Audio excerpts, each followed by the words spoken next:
शुरुआत कर रहे हैं आज सबसे पहले सबसे बड़ी खबर के साथ। बड़ी खबर यह है कि आसाराम को एक और उम्र कैद हो गई है। जी हां, आसाराम पहले से उम्र कैद झेल रहे हैं। एक रेप के आरोप में दोषी करार दिए गए, उसमें उम्र कैद की सजा आसाराम को मिली है। आसाराम तब से जेल में बंद है। अगली तस्वीर दिखाइए जरा आसाराम की। आसाराम राजस्थान के जोधपुर जेल में अब तक बंद है। एक रेप में दोषी उम्र कैद और दूसरे रेप के आरोप में भी दोषी साबित हुए हैं। दोष साबित हो चुके थे। फैसला कोर्ट ने आज सुनाया है और ताउम्र पूरी जिंदगी जेल में रहने की सजा सुनाई है। देखिए जरा, तो 81 साल के आसाराम को उम्र कैद की सजा हुई है। गांधीनगर की सेशंस कोर्ट ने आसाराम पर यह फैसला सुनाया है। 22 साल पुराने केस में आसाराम को सजा हुई है। कोर्ट ने 50,000 का जुर्माना भी लगाया है। दरअसल सूरत की एक शिष्या से आसाराम ने आश्रम में बलात्कार किया था। आसाराम पर धारा 376 यानी रेप के दोष साबित हुए हैं। धारा 377 यानी अप्राकृतिक संबंध के दोषी पाए गए हैं। आसाराम की पत्नी समेत 6 अन्य आरोपी थे इस मामले में। सबूत के अभाव में 5 आरोपी बरी हो गए हैं और एक की मौत हुई। 2013 में अहमदाबाद में इस केस में एफआईआर दर्ज हुई थी। 13 में 14 में 1 साल बाद पुलिस ने चार्जशीट दाखिल कर दी। 6 साल पहले भी रेप का आरोप साबित हुआ था। नाबालिग लड़की ने रेप के आरोप आसाराम पर लगाए थे। जांच और मेडिकल टेस्ट में आसाराम पर लगाए गए आरोप सही साबित हुए थे। जोधपुर कोर्ट ने उस वक्त 6 साल पहले उम्र कैद की सजा सुनाई थी। तब से जोधपुर की जेल में बंद है आसाराम। गवाहों को धमकाने, हत्या कराने के आरोप भी आसाराम पर है। आसाराम का असली नाम बहुत कम लोग जानते हैं। आपको बताऊं, उनका असली नाम है आशुमल हरपलानी और आसाराम का जन्म सिंध पाकिस्तान में हुआ था। यह भी कम लोग जानते हैं। अहमदाबाद के मोटेरा में आसाराम ने पहला आश्रम बनाया। 2-3 दशक में 400 आश्रम खड़े कर दिए थे। करीब 10,000 करोड़ की संपत्ति आसाराम ने बनाई इस दौरान। और अभी आसाराम को एक और केस में उम्र कैद हुई है। अब आप सोच रहे होंगे 2 उम्र कैद, 6 साल पहले उम्र कैद और एक अब उम्र कैद, तो उम्र कैद की दोनों सजाएं एक साथ चलेंगी, यानी पूरी जिंदगी जेल की सजा। अब सरकारी वकील क्या कह रहे हैं उन्हें सुनिए। आसाराम को दोषित करार करने के बाद सजा के बारे में हमको सुनने के बाद इस नतीजे पे पहुंची है कि उनको 376 और 377 में लाइफ इम्प्रिजनमेंट की सजा दी गई है। बाकी की जो दूसरी सेक्शन थी उसमें माइनर पनिशमेंट दी है। लेकिन महत्व की बात यह है कि विक्टिम को 50,000 रुपये का मुआवजा दिए जाने का ऑर्डर दिया है। तो आसाराम अब जेल में रहेंगे पूरी जिंदगी। खबरों में आगे बढ़ते हैं। अब आपको मिलवाने जा रहा हूं मैं सनातन के नए पोस्टर बॉय से, बाबा बागेश्वर सरकार, जिनकी बात चारों तरफ हो रही है। पूरी दुनिया में उनकी बात हो रही है। लेकिन बाबा बागेश्वर जो है, उनके समर्थक, उनके भक्त बाबा बागेश्वर को हिंदुत्व का, सनातन का पोस्टर बॉय कह रहे हैं। तो बाबा ने आखिर ऐसा क्या कर दिया जो बाबा बागेश्वर सनातन के पोस्टर बॉय हो गए? बाबा ने कौन सी वो बातें कही जिन्हें आप सबसे बड़ा झंडा बरदार कहा जाने लगा? ये मैं आपको दिखा रहा हूं, ये आप देख रहे हैं। तो इसलिए सनातन का पोस्टर बॉय कहा जा रहा है क्योंकि बाबा ने ये 5 चीजें कही हैं। उन्होंने कहा, मैं सनातन की रक्षा करूंगा, हिंदू राष्ट्र का निर्माण करूंगा और रामचरितमानस को राष्ट्रीय ग्रंथ बनाना है, राम राज लाना है और घर वापसी करानी है। ये वो 5 तत्व हैं जिसने बाबा बागेश्वर को हिंदुत्व का और सनातन का नया पोस्टर बॉय बना दिया है और वो उसका झंडा लेकर सबसे आगे चल रहे हैं। सुनिए जरा क्या कुछ कहा उन्होंने और कौन सी वो ताकत है उनके साथ जो उन्हें सनातन का पोस्टर बॉय बनाती है।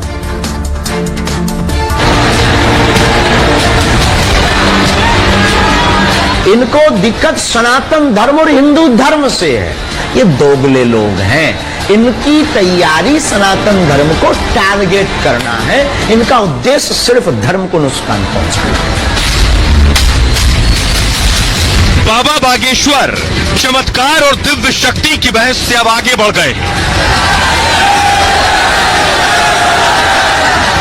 बाबा पर चौतरफा हमला हुआ तो बाबा ने सनातन की आवाज बुलंद की। इनको हमसे दिक्कत नहीं है, हमारे दरबार से दिक्कत नहीं है, इनको दिक्कत सनातन धर्म और हिंदू धर्म से है। एक जैसे रंग के कपड़े पहन करके एक व्यक्ति को छुपाकर सबको करंट जैसा लग जाए, वो प्लांटेड नहीं है, वो रियल है। बागेश्वर धाम जो सच है, सच्चा है, डंके की चोट पर ललकार कर बोलता, उसमें इनको नजर आ जाता है पाखंड, अंधविश्वास। इनकी तैयारी सनातन धर्म को टारगेट करना है, इनका उद्देश्य सिर्फ धर्म को नुकसान पहुंचाना है।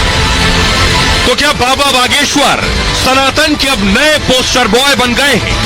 बाबा ने जिस तरह से अपने विरोधियों को जवाब दिया और मुश्किल वक्त में उनके भक्त भी बाबा के साथ डटे रहे, बाबा देश में सनातन के नए और बड़े झंडा बरदार बन गए हैं। वो कथा कर रहे हैं, हिंदू धर्म का प्रचार कर रहे हैं, अच्छी बातें बता रहे हैं, कुछ गलत नहीं कर रहे हैं, लेकिन उनका विरोध जो है ये षड्यंत्र से प्रेरित है। उन्होंने नारा जो हिंदू राष्ट्र का दिया है, हिंदू राष्ट्र के लिए उन्होंने नारा दिया है, और जो विरोध हो रहा है वो वही लोग कर रहे हैं जो हिंदू राष्ट्र से विचलित हैं। हमको बहुत आनंद आ रहा है यहाँ आने के बाद। लोगों से पता चल रहा है कि उनकी आस्था इनके प्रति लोगों के पास कितनी है। आरोपों के बाद भी बाबा के लाखों करोड़ों समर्थक रोज बाबा के दरबार में पहुंच रहे हैं। बाबा को पता है सनातन के पोस्टर बॉय बनने के लिए उन्हें कैसे, क्या और कब बोलना है। अच्छा, इस भारत में कैंडल जलाना आस्था हो गया, इस भारत में चादर चढ़ाना आस्था है, लेकिन बालाजी की अर्जी लगाना, नारियल बांधना, हनुमान चालीसा का उपाय बताना अंधविश्वास हो गया। आपको फिर दिखने लगा 26 साल का युवा। तो पोस्टर बॉय के लिए बाबा की पहली क्वालिटी क्या है? सबसे पहले उन्होंने क्या बात कही और क्या दावा कर रहे हैं बाबा, सबसे पहले वो देखिए जरा। बाबा का सनातन ज्ञान ये है कि सनातन धर्म दुनिया का सबसे पुराना धर्म है। सनातन का अर्थ है सदा बना रहने वाला, जिसका न आदि है न अंत है।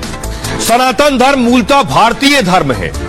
वैदिक काल में सनातन धर्म की बात है। ओम सनातन धर्म का प्रतीक चिन्ह है। धीरेन्द्र शास्त्री खुद को सनातन धर्म का बताते हैं। सनातन धर्म के अनुयायी धमकियों से नहीं डरते, वो ये कहते हैं कोई कितनी धमकी क्यों ना दे। भारत में जब जब सनातन धर्म की बात होती है तो इसके खिलाफ कुछ लोग आवाज उठाते हैं, लेकिन इन सवाल उठाने वालों से डरना नहीं है। हमें अपने ईष्ट बागेश्वर हनुमान जी पर भरोसा है। मुझ पर हमले सनातन के खिलाफ एक साजिश है, ये कहा बाबा बागेश्वर ने। सुनिए जरा कैसे सनातन को राष्ट्रीय धर्म बनाने की बात भी करते हैं और सनातन की पैरवी करते हैं, उनके विरोधी उन्हें टारगेट करते हैं। सुनिए।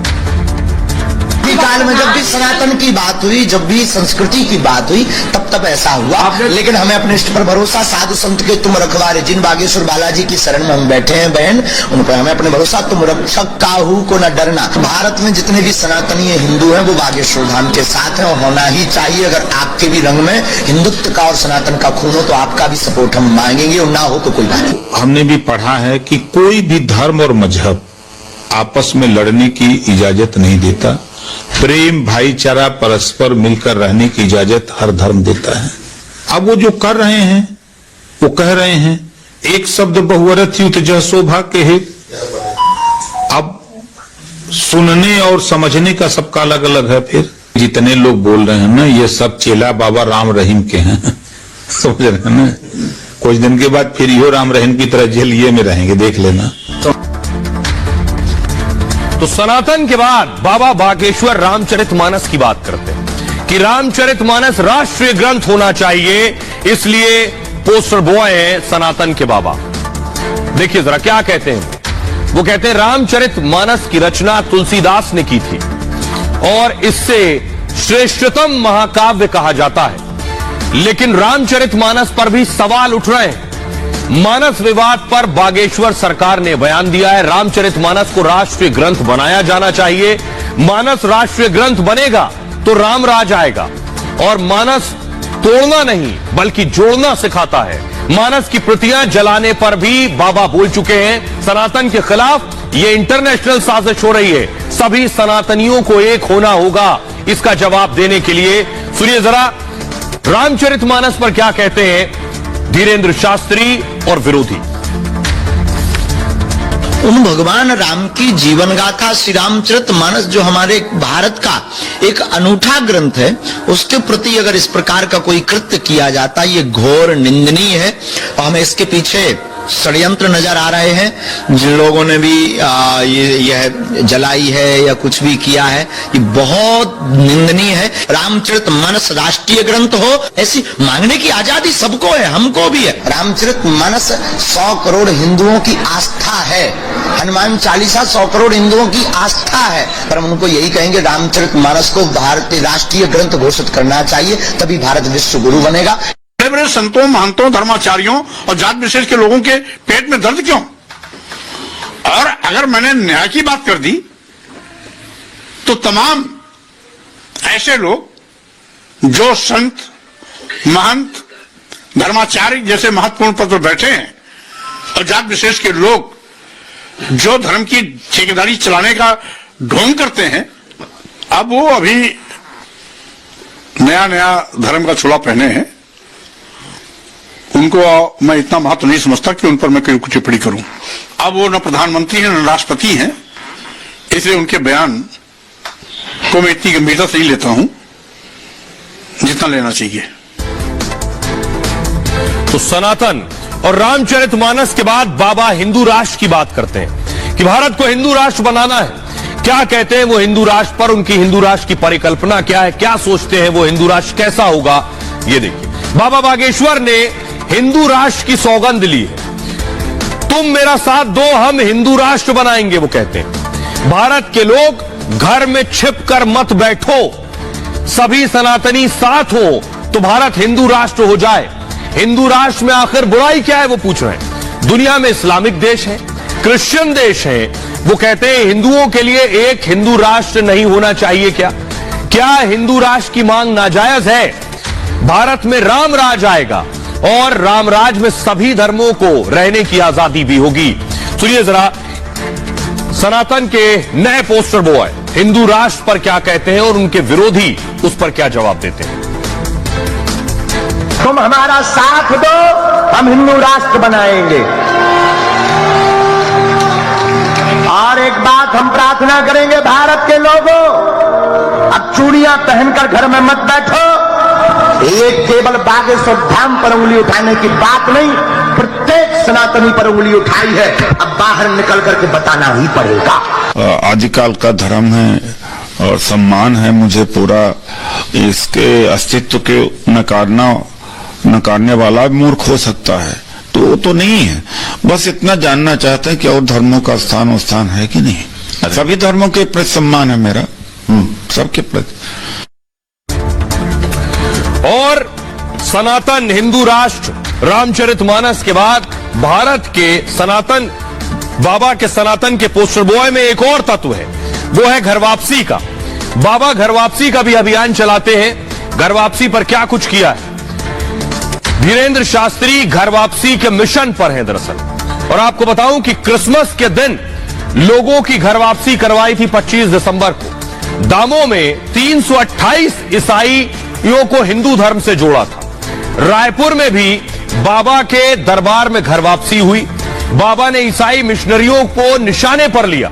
धर्मांतरण पर मिशनरी करोड़ों खर्च करती है, बाबा कहते हैं। हमने उनके प्लान को पूरी तरह से चौपट और फेल कर दिया है। अब बागेश्वर सरकार के खिलाफ साजिश रच रहे हैं वो लोग जिनकी दुकानें हमने बंद कर दी है। बागेश्वर धाम पर वो लोग सवाल उठा रहे हैं क्योंकि इन्हें डर है कि 5 साल में इनका खेल खत्म हो जाएगा। धर्मांतरण के खिलाफ मेरा आंदोलन जारी रहेगा, वो कहते हैं। दूसरे धर्म में गए लोगों की घर वापसी कराता रहूंगा। इससे वामपंथी लोग विचलित हो गए हैं। हम किसी तरह का कोई पैसा नहीं कमा रहे हैं।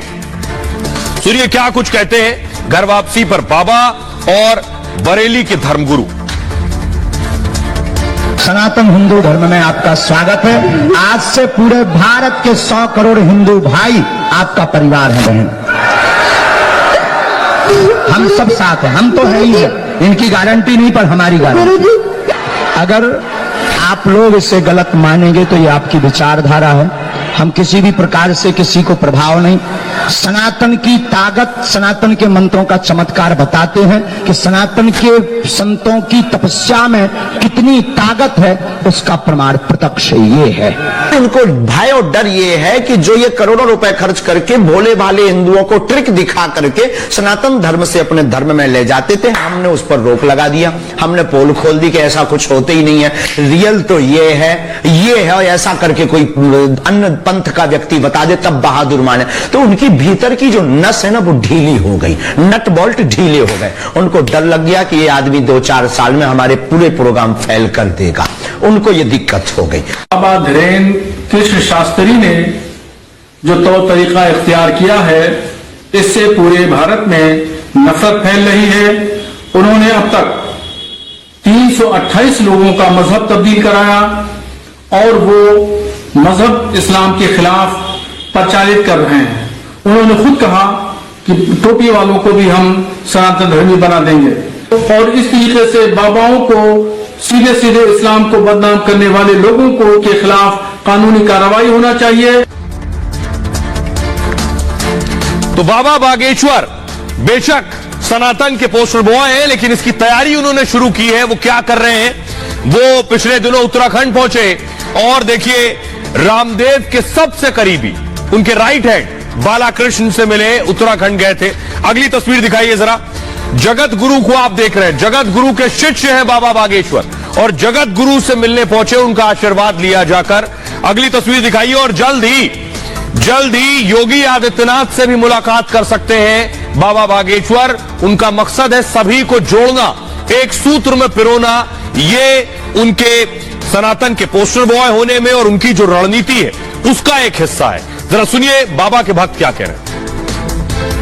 हम समर्थन करते हैं बागेश्वर धाम का और धीरेन्द्र शास्त्री जी वो कथा कर रहे हैं, हिंदू धर्म का प्रचार कर रहे हैं, अच्छी बातें बता रहे हैं, कुछ गलत नहीं कर रहे हैं, लेकिन उनका विरोध जो है ये षड्यंत्र से प्रेरित है और जो ईसाई धर्म में जो चले गए थे हिंदू, उनका घर वापसी कराने के कारण ये उनका विरोध हो रहा है। धीरेन्द्र शास्त्री जी का जो हम लोग समर्थन करने आए हैं, सबसे मुख्य बात है कि उन्होंने नारा जो हिंदू राष्ट्र का दिया है, हिंदू राष्ट्र के लिए उन्होंने नारा दिया है और जो विरोध हो रहा है वो वही लोग कर रहे हैं जो हिंदू राष्ट्र से विचलित हैं।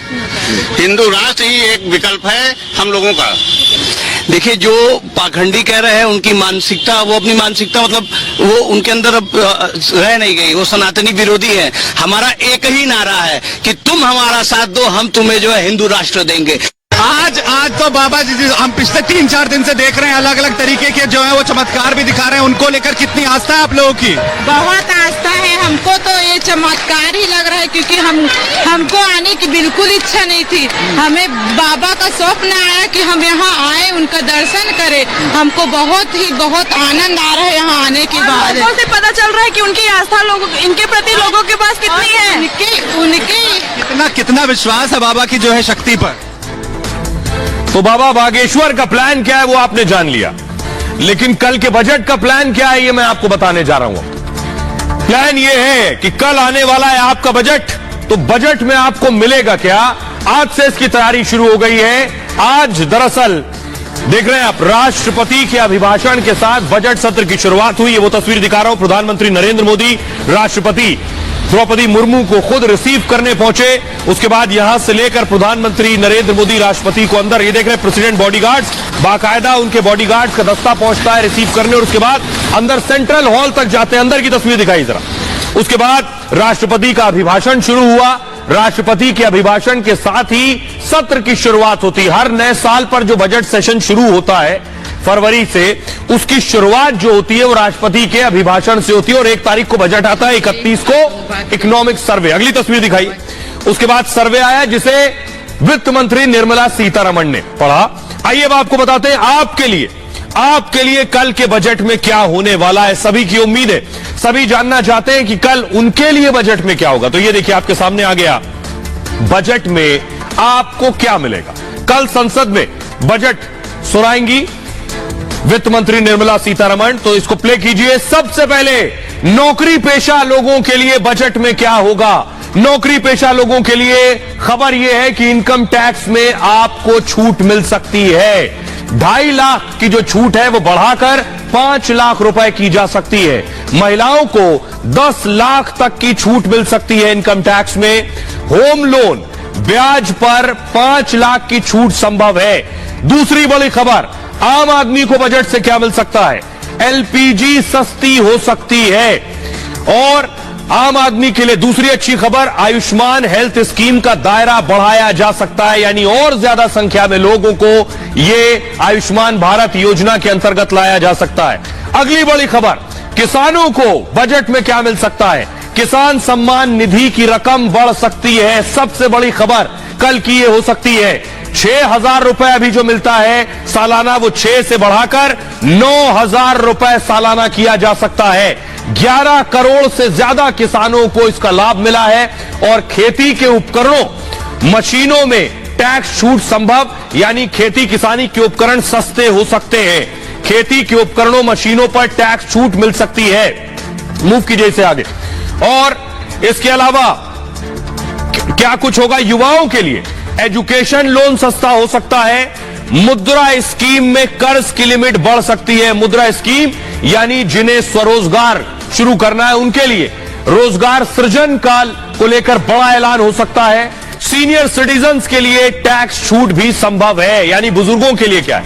ट्रेन में क्या होगा, रेलवे के लिए क्या होगा? कई नई वंदे भारत ट्रेन का ऐलान भी हो सकता है। रेल किराया सस्ता होने की उम्मीद की जा रही है। रेल किराए में बुजुर्गों को रियायत मुमकिन है, ऐसा कहा जा रहा है। ये सारी चीजें कल के बजट में हो सकती हैं। सबकी नजरें और निगाहें वित्त मंत्री निर्मला सीतारमण के पिटारे में रहने वाली हैं। सुनिए जरा प्रधानमंत्री मोदी ने बजट पर आज क्या कहा। आज के वैश्विक परिस्थिति में भारत के बजट के तरफ न सिर्फ भारत का लेकिन पूरे विश्व का ध्यान है। डावाडोल विश्व की आर्थिक परिस्थिति में भारत का बजट भारत के सामान्य मानवी की आशा आकांक्षाओं को तो पूरा करने का प्रयास करेगा ही, लेकिन विश्व जो आशा की किरण देख रहा है उसे वो और अधिक प्रकाशमान नजर आए, वैसी आवाज चारों तरफ से सकारात्मक संदेश लेकर के आ रही है। आशा की किरण लेके आ रही है, उमंग का आगाज लेकर के आ रही है। सदन देश के नीति निर्धारण में बहुत ही अच्छी तरह से चर्चा करके अमृत निकालेगा जो देश को काम आएगा। आइए, तो बजट कल आना है, आज सर्वे आया है और इससे पहले एक बहुत अच्छी खबर आ गई है। अच्छी खबर जो सीधे आपकी जेब से भी जुड़ी हुई है। ये मैं क्यों कह रहा हूं, ये मैं आपको बताने जा रहा हूं कि आईएमएफ की रिपोर्ट आई है। आईएमएफ क्या है ये आपको बताऊंगा, लेकिन पहले रिपोर्ट जो खुशखबरी लेकर आई है वो देखिए जरा। आईएमएफ की रिपोर्ट कह रही है कि भारत दुनिया की सबसे तेज अर्थव्यवस्था है। भारत 2023 में 6.1% की जीडीपी से तेजी से आगे बढ़ेगी। अनुमान भारत का इससे ज्यादा है। आईएमएफ बेशक कम लगा रही है, लेकिन उसमें भी हम सबसे आगे हैं। देखिए जरा, अमेरिका 1.4% अर्थव्यवस्था 2023 की में बढ़ेगी। Germany 0.1%, Bharat 6.1%, France 0.7%, Italy 0.6%। सोचिए जरा भारत के लिए कितनी अच्छी खबर है। इन सारी स्थितियों में, यानी कोरोना के दौर में, रूस यूक्रेन में युद्ध चल रहा है उस दौर में, इन सारे हालात में भारत की जीडीपी देखिए। जापान 1.8%, ब्रिटेन 0.6%, चीन 5.2%, हमसे पीछे रहने वाला है चीन। रूस 0.3%, बेशक रूस पर असर होगा रूस यूक्रेन युद्ध का, लेकिन भारत के लिए इससे अच्छी खबर नहीं हो सकती है। और आइए मैं आपको बताने जा रहा हूं, जो लोग नहीं जानते हैं कि आखिर आईएमएफ है क्या, आईएमएफ के बारे में जान लीजिए। आईएमएफ क्या है, तब आपको अंदाजा होगा कि आईएमएफ की रिपोर्ट के मायने क्या है। आईएमएफ अगर कुछ बात कह रहा है तो उसे गंभीरता से लेना होगा।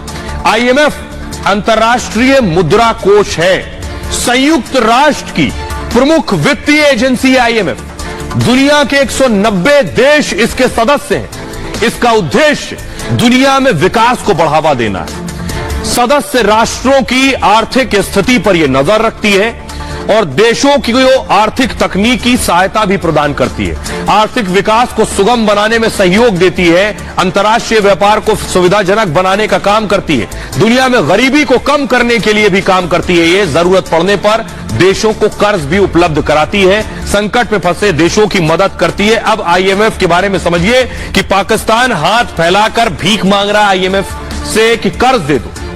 इस अमेरिकी संस्था ने भारत को सबसे आगे नंबर 1 पर रखा है। अब आप अंदाजा लगा सकते हैं। आगे बढ़ते और इस दरमियान देखिए, लेकिन विरोधी अपनी केवल मोदी विरोध में ही डूबे जा रहे हैं। राष्ट्रपति का आज अभिभाषण हो रहा था। आपको जानकर ताज्जुब होगा कि राष्ट्रपति का अभिभाषण दोनों सदन के लोग, राज्यसभा और लोकसभा दोनों सदनों के सदस्य, सांसद सेंट्रल हॉल में एक साथ बैठते हैं, तब सुनते हैं। इसका कोई बॉयकॉट नहीं करता है।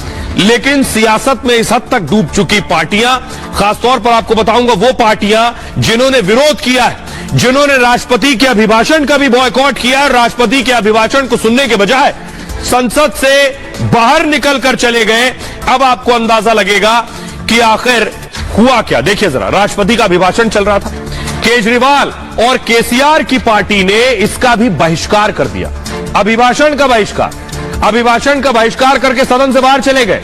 आम आदमी पार्टी ने कहा कि राष्ट्रपति का जो अभिभाषण है वो झूठा है, मोदी सरकार के झूठे वादों का पुलिंदा है। मोदी सरकार हर मोर्चे पर फेल साबित हुई है और केसीआर की पार्टी बीआरएस के सांसदों ने विरोध जताया। सदन की एक मर्यादा होती है, आपको सरकार से आपत्ति हो सकती है, लेकिन राष्ट्रपति का सम्मान रखते हुए राष्ट्रपति के अभिभाषण को सुनना और सदन में मौजूद रहना पहला दिन बजट सत्र का। उसके बाद यह रुख बीजेपी ने आम आदमी पार्टी और बीआरएस को घेरा है। विपक्ष विरोध की मर्यादा भूल गया है। विरोध की भी एक सीमा होती है। बजट सत्र के हंगामेदार होने की संभावना जताई जा रही है। विपक्ष महंगाई, भारत चीन सीमा मुद्दा और बीबीसी की डॉक्यूमेंट्री हिंडनबर्ग की रिपोर्ट पर सरकार को घेर सकती है। आइए अब आपको सुनवाने जा रहे हैं। आम आदमी पार्टी की इस हरकत के बाद बीजेपी हमलावर है। दोनों को सुनिए क्या कह रहे हैं। कि राष्ट्रपति के अभिभाषण में महामहिम राष्ट्रपति जी के द्वारा लिखा गया एक भी शब्द नहीं होता। ये सरकार के लिखी गई घोषणाएं होती हैं, सरकार के लिखी हुई योजनाएं, उनके झूठे दावे, उनके झूठे वादे होते हैं। मैं सुन रहा था एक हास्यास्पद तर्क हमारे देश के प्रधानमंत्री ने दिया और वो कह रहे हैं कि एक आदिवासी महिला राष्ट्रपति के अभिभाषण का हमने बहिष्कार किया।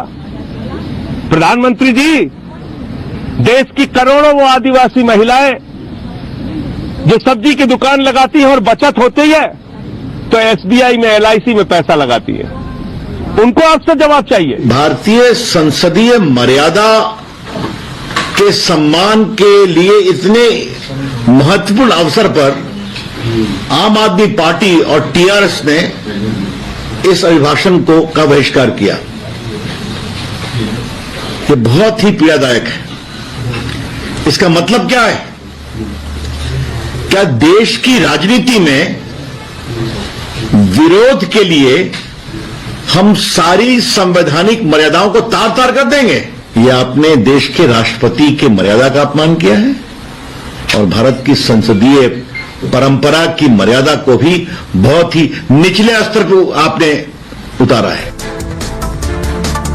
नहीं, आम आदमी पार्टी नहीं, कांग्रेस का बयान सुनेंगे तो आपको शर्म आ जाएगी। देखिए जरा कांग्रेस राष्ट्रपति के लिए क्या कह रही। कांग्रेस के नेता मनीष तिवारी ने ट्वीट करके क्या कहा। संसद के संयुक्त सत्र में राष्ट्रपति के अभिभाषण का उद्देश्य क्या है? बड़ी बात समझिएगा। 10 साल सरकार रही तो राष्ट्रपति के अभिभाषण के उद्देश्य पर सवाल नहीं उठाए। आज सरकार में नहीं है, सरकार से बाहर है, तो राष्ट्रपति का अभिभाषण भी बेकार लग रहा है इन्हें, उस पर भी सवाल उठा रहे हैं, उसके उद्देश्य पर सवाल उठा रहे हैं। अगर राष्ट्रपति अपने मन की बात नहीं रख सकती, वो ये कह रहे हैं, भाषण और अभिव्यक्ति की स्वतंत्रता, इस पर गंभीरता से बहस होनी चाहिए। कांग्रेस के इस सवाल पर क्या कहा जाए, उससे पहले जरा कांग्रेस के अध्यक्ष के बयान को सुनिए। इस सत्र में बहुत से मुद्दे हम उठाने के लिए तैयार किए हैं। खास करके जो इन्फ्लेशन, अनएम्प्लॉयमेंट, ये तो मुद्दे पहले से भी है।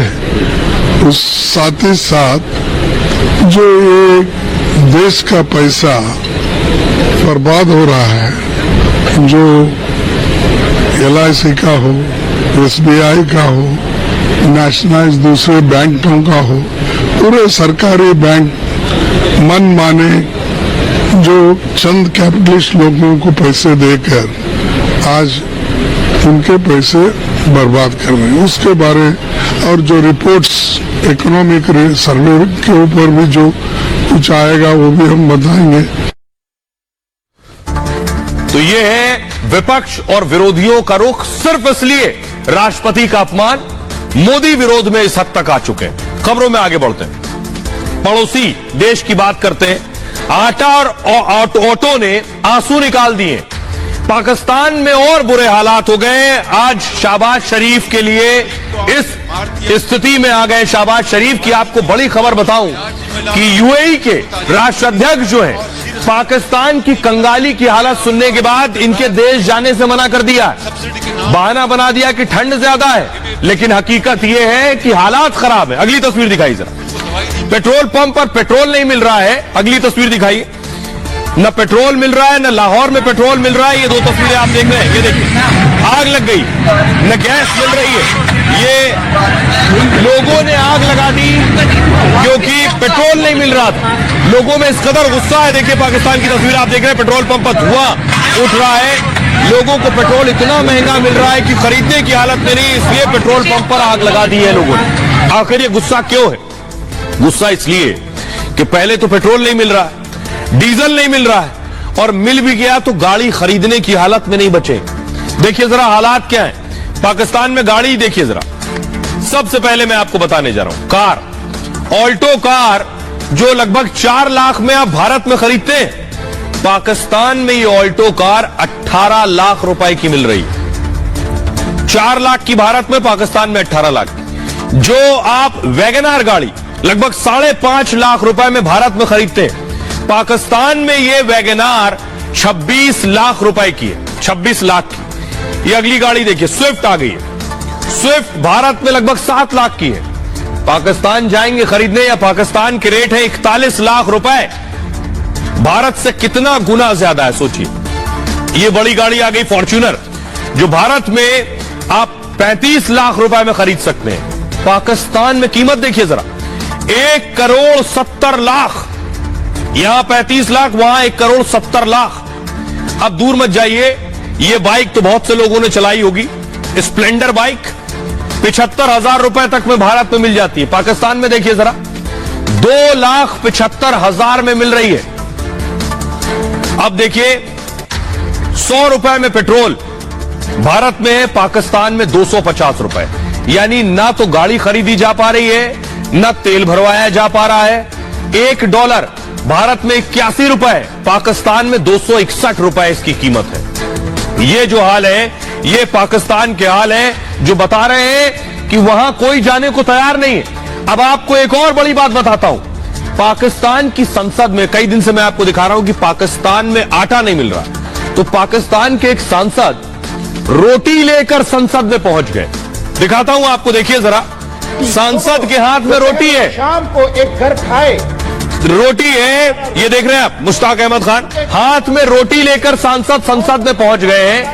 ये दुनिया की पहली संसद होगी, दुनिया का पहला देश होगा जहां के सांसद रोटी लेकर संसद में पहुंचकर और बता रहे हैं रोटी खरीदने की हालत नहीं है। एक रोटी 25 रुपए की मिल रही है, सोचिए जरा, 25 रुपए की एक रोटी। सांसद गुहार लगा रहा है कि देश का क्या हाल कर दिया, देश के हालात कितने बदतर हैं। अब जरा पहले सांसद को सुनिए, फिर आपको बताऊंगा कि यूएई ने भी आने से मना कर दिया पाकिस्तान में। सुनिए जरा सांसद को। यह रोटी 20 रुपए की पेशावर के अंदर मिल रही है। औसत हर पाकिस्तानी फैमिली की तादाद 6 है।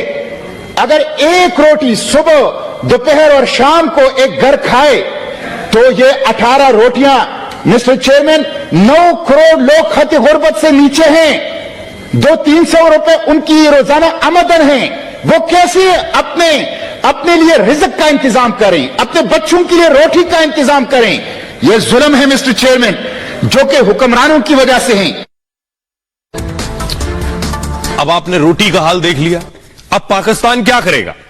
पाकिस्तान यह करने वाला है कि अपना एयरपोर्ट बेच रहा है, पाकिस्तान यह करने वाला है कि अपने बैंक बेच रहा है। ये देखिए जरा, यह है पाकिस्तान का एयरपोर्ट, इस्लामाबाद एयरपोर्ट। बनाया था कि हवाई जहाज यहां आकर उतरेंगे, लेकिन इसको बेचने की हालत आ गई है। अब बेचेंगे तब कुछ पैसा आएगा, और जब पैसा आएगा तब कुछ वहां के लोगों को मिलेगा। अगली तस्वीर दिखाई जरा, यह पाकिस्तान का नेशनल बैंक है, NBP, national bank of Pakistan. इसे बेचने की हालत आ गई है, पाकिस्तान की यह स्थिति है। और पाकिस्तान को ना कोई पैसा देने को तैयार है, ना उनके देश में आने को तैयार है। देखिए जरा, अब मैं आपको बताने जा रहा हूं, एयरपोर्ट और बैंक सब बिकने वाला है। क्या क्या बिकाऊ है ये आप दोनों तरफ देख रहे हैं। एक तरफ आप देख रहे हैं नेशनल बैंक ऑफ पाकिस्तान, दूसरी तरफ एयरपोर्ट है। शाहबाज की हालत देखकर आपको अंदाजा हो जाएगा हालत क्या है। पाकिस्तान डिफॉल्टर होने की कगार पर आ गया। पाकिस्तान के पास बस एक हफ्ते का फंड बचा है और विदेशी मुद्रा भंडार घटकर 3.7 अरब डॉलर तक आ गया है। पाकिस्तान पर करीब 100 अरब डॉलर का कर्ज है, 100 अरब डॉलर का कर्ज। 21 अरब डॉलर का कर्ज इसी वित्तीय वर्ष में चुकाना है। चीन, सऊदी अरब, यूएई ने खैरात देने से इनकार कर दिया है कि अब हम कर्जा नहीं देंगे आपको। यूएई के राष्ट्रपति ने, सोचिए, पाकिस्तान आने से मना कर दिया, दौरा रद्द कर दिया। यूएई से और कर्ज मांगने की तैयारी में दरअसल शहबाज शरीफ थे। यूएई को लग रहा था इनके देश जाऊंगा, ये अपनी कंगाली दिखाएंगे और पैसा मांग लेंगे, इसलिए जाने से ही मना कर दिया। मजबूरी में सरकारी कंपनियों में अब शहबाज हिस्सेदारी बेच रहे हैं। यूएई को 5 बड़ी सरकारी कंपनियों में अपनी हिस्सेदारी बेचेंगे, बैंक बेच देंगे, एयरलाइन बेच देंगे, सब कुछ बेच देंगे। इस्लामाबाद एयरपोर्ट का मैनेजमेंट यूएई को देने जा रहे हैं वो, नेशनल बैंक और तेल कंपनी में भी हिस्सेदारी बेच देंगे। आईएमएफ के सामने लोन के लिए गिड़गिड़ा रहा है पाकिस्तान। ये वही आईएमएफ है जो मैंने शुरू में आपको बताया, जिसने भारत को टॉप पर रखा है जीडीपी में, 6.1%। उस आईएमएफ से पाकिस्तान कर्ज के लिए भीख मांग रहा है। आईएमएफ की टीम पाकिस्तान का दौरा कर रही है। लोन के लिए पाकिस्तान के सामने आईएमएफ ने बाकायदा शर्तें रख दी हैं। उसे 20,000 करोड़ के और टैक्स लगाने होंगे, पेट्रोल, डीजल और बिजली की कीमत बढ़ानी होगी, सरकारी खर्चों में भी पाकिस्तान को कटौती करनी होगी। इसके अलावा दूसरा कोई विकल्प है नहीं पाकिस्तान के पास। ऐसा क्यों हो रहा, किन हालात में हो रहा है, ये मैं आपको बताने जा रहा हूं। ये तस्वीर आप देख रहे हैं, ये वो मस्जिद है जहां कल धमाका हुआ। ध्यान से देखिए, पूरी छत उड़ गई। धमाका इतना भीषण था कि छत उड़ गई पूरी मस्जिद की। सोचिए 100 लाशें पाकिस्तान में बिछ गई इस धमाके में, 100 लोग मर गए। अगली तस्वीर दिखाई जरा, ये आप देख रहे हैं, रेस्क्यू का काम अभी भी चल रहा है, लोगों को निकाला जा रहा है। ये देख रहे हैं, बॉडीज, डेड बॉडीज निकाली जा रही है। पाकिस्तान की हालत ये है। अगली तस्वीर दिखाई जरा, और ये आप देख रहे हैं 100 लोगों की मौत हो गई है धमाके में। ताबूत ही ताबूत, जनाजे नजर आ रहे हैं जहां तक नजर जा रही है। ये पाकिस्तान ने खुद दरअसल जो जहर बोया, जो सांप पाले हैं, वही अब डस रहे हैं। देखिए जरा पाकिस्तान में हुआ क्या। पाकिस्तान में ये देख रहे हैं आप, जरा देखिए, लाशों के ढेर लग गए। पेशावर में पुलिस लाइन की मस्जिद में धमाका हुआ था ये, और टीटीपी के फिदाइन हमले में 100 लोगों की मौत हुई है, 225 लोग घायल हैं इसमें। और टीटीपी कमांडर उमर खालिद खुरासानी की हत्या का बदला लिया है। अगस्त 2022 में खालिद खुरासानी की हत्या हुई थी। टीटीपी ने आईएसआई की शह पर हत्या का आरोप लगाया है और बदला लेने के लिए टीटीपी का पाकिस्तान की पुलिस पर हमला है। दरअसल ये पुलिस लाइन में एक मस्जिद थी, तो पुलिस वाले ही नमाज पढ़ने आए, उनके परिवार वाले, उनके घर के लोग, इसलिए 100 लोगों की जो मौत हुई है वो पुलिस वाले, उनके परिवार के लोग। एक के बदले टीटीपी ने 100 लोगों की जान ले ली। आत्मघाती हमलावर का कटा सिर मिला है। पाकिस्तान ने भारत के खिलाफ आतंकियों को पाला। पाकिस्तान की सेना, सरकार ने आतंकियों को शह दी और तालिबान को भी पाकिस्तान ने ही खड़ा किया। शुरू में तालिबान सरकार का समर्थन किया करता था तो अच्छा लगता था, अब तालिबान ही पाकिस्तान का दुश्मन बन गया है और पाकिस्तान में आतंकी घटनाएं 28% बढ़ गई। टीटीपी ने एक साल में 400 से ज्यादा आतंकी हमले किए। 2 महीने में 16 पाकिस्तानी सैनिकों की हत्या कर दी है। बॉर्डर पर पाकिस्तान पर लगातार फायरिंग कर रहा है तालिबान। ये हालात है पाकिस्तान के। अब आप अंदाजा लगाइए पाकिस्तान के लिए कितनी मुश्किलें हो रही हैं अब तालिबान से निपटना। तो भारत के लिए जो कांटे बो रहे थे वो कांटे अब पाकिस्तान को ही जख्म दे रहे हैं। खबरों में आगे बढ़ते हैं। आज की एक और बड़ी खबर है। अडानी का नाम पिछले 3 से 4 दिन से आप सुन रहे हैं। कहा जा रहा है एक रिपोर्ट आई और ऐसी रिपोर्ट है कि क्या आप LIC की पॉलिसी आप निकाल लें, बैंक में पैसा सुरक्षित है या नहीं। तो ये जो फ्रॉड का आरोप है ये सच है या झूठ, इस पर हम आप बताएंगे आपको। उससे पहले तस्वीरें दिखाता हूं। गौतम अडानी को आप देख रहे हैं। गौतम अडानी भारत के बड़े उद्योगपति हैं। इन पर ये आरोप लगाए गए हैं। अगली तस्वीर दिखाइए जरा। हिंडनबर्ग रिसर्च एजेंसी है, उसने आरोप लगाए और इनका मालिक कौन है अगली तस्वीर दिखाइए। ये है नाथन एंडरसन जिसने आरोप लगाए। जरा रिपोर्ट देखिए, उसके बाद आपको बताऊंगा इसमें सच कितना है और झूठ कितना।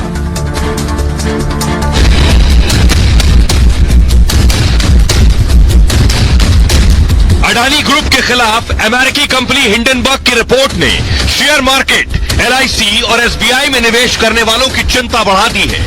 आम लोग सवाल कर रहे हैं क्या LIC में लगाया पैसा सुरक्षित है। हिंडनबर्ग की रिपोर्ट के बाद अडानी की कंपनी को 5 लाख करोड़ से ज्यादा का नुकसान हुआ। ऐसे में लोगों की चिंता बढ़ गई है, उनका पैसा डूब तो नहीं गया। लोगों के जहन में हजारों सवाल हैं। क्या उनकी LIC की पॉलिसी सुरक्षित है? क्या बैंक में रखा उनका पैसा पूरी तरह सुरक्षित है? तो हम आपको बताएंगे अडानी पर अमेरिकी रिपोर्ट कितनी सच कितना झूठ। आइए अब मैं आपको बताने जा रहा हूं अडानी पर जो आरोप लगाए गए उसमें अडानी ने क्या जवाब दिया। ये तो मैं आपको बाद में बताऊंगा, कल की खबर है। लेकिन आज मैं आपको बताने जा रहा हूं कि आखिर जो आरोप लगाए गए हैं उसमें हकीकत कितनी। कहा जा रहा है कि LIC ने अडानी को कर्ज दिया था और अडानी डूब गए तो LIC का कर्ज डूब जाएगा और LIC का कर्ज डूब जाएगा तो आपकी LIC की पॉलिसी डूब जाएगी। आपने कहीं और से अगर बैंक में पैसा जमा कर रखा है किसी और बैंक में और अडानी ने कर्ज लिया है तो वो भी डूब जाएगा। क्या ऐसा होगा ये मैं आपको बताता हूं। LIC की कुल संपत्ति कितनी है? 41 लाख करोड़। कितनी? LIC की कुल संपत्ति है 41 लाख करोड़ और 41 लाख करोड़ में से अडानी को कर्जा कितना दिया है? 36,474 करोड़। सोचिए जरा, 41 लाख करोड़ की संपत्ति है, कर्जा दिया है 36,000 करोड़। LIC की संपत्ति का कितना परसेंट है? 0.98% निवेश है। समझ रहे हैं अब आप इसका अंदाजा समझ रहे हैं। LIC के निवेश की जो मार्केट वैल्यू है, यानी जो अडानी को निवेश के तौर पर पैसा दिया है, जो पैसा दिया लगभग 30,000 करोड़ से ज्यादा, वो अभी 56,000 करोड़ रुपए हो चुका है। यानी वो पैसा जो निवेश किया था अडानी में वो ऑलरेडी पहले से ही लगभग दोगुना हो चुका है। अडानी में निवेश से LIC को फायदा हुआ, छप्पर फाड़ फायदा हुआ।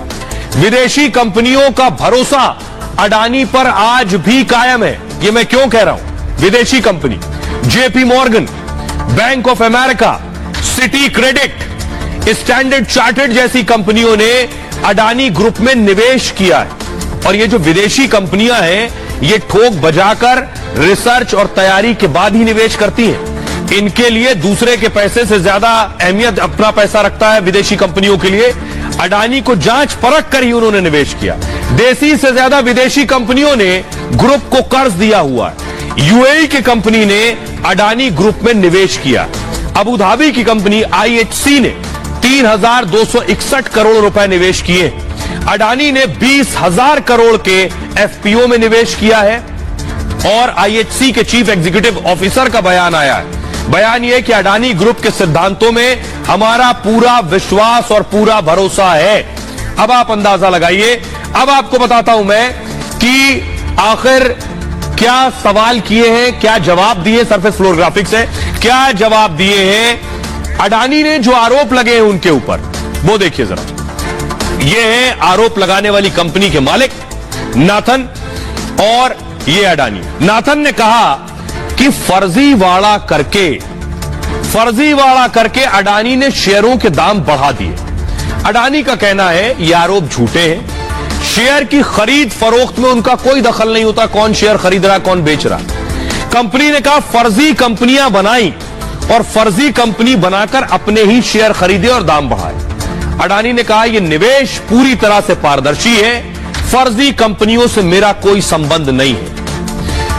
तीसरा आरोप था कि मनी लॉन्ड्रिंग की काली कमाई कंपनी में लगाई है, यानी विदेश में जो पैसा है मनी लॉन्ड्रिंग का, उसके जरिए कंपनी में पैसा लगाया है। इस पर अडानी ग्रुप का कहना है मनी लॉन्ड्रिंग के आरोप झूठे हैं, आरोपों के कोई सबूत नहीं दिए इस रिसर्च कंपनी ने। इस कंपनी ने कहा अडानी का कारोबार हवाई है, कर्ज ज्यादा है, यानी एक गुब्बारा बनाया है अडानी ने, वो गुब्बारा फट सकता है, हवाई है। इस पर अडानी का कहना है कई विदेशी बैंकों का निवेश है हमारी कंपनी में और पारदर्शिता के चलते ही निवेश है। हमारी रेटिंग सबसे ज्यादा हाई है, इसलिए विदेशी बैंक, विदेशी कंपनियां हम में निवेश करती हैं। अगले आरोप जो लगाया कर्ज नहीं चुका पाएंगे अडानी, जो आरोप लग रहा है कर्ज नहीं चुका पाएंगे और भाग जाएंगे। अडानी का कहना है ग्रुप पर कर्ज का बोझ बढ़ नहीं रहा है, घट रहा है, यानी हम कर्ज चुका रहे हैं, मुनाफा हमारा बढ़ रहा है, इसलिए जो भागने के आरोप है सरासर गलत है। सरकारी कंपनियों का पैसा